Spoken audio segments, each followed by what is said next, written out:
Godt. Jeg skulle prøve at lave den her testvideo her på det her super fede kamera. Og lige nu der står den i 1080p. Vinden blæser lidt, men den står i 1080p opløsning, og så med 30 frame pictures per second. Jeg skulle prøve at lave det i form af at så starte græsslåmaskinen, så man lige kunne høre lyden med det også. Så hæng på.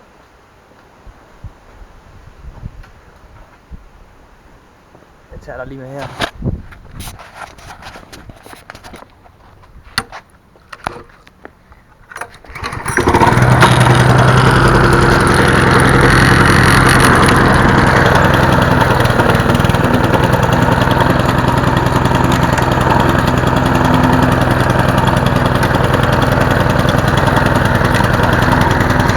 Gasolin, det dufter altid pragtfuldt.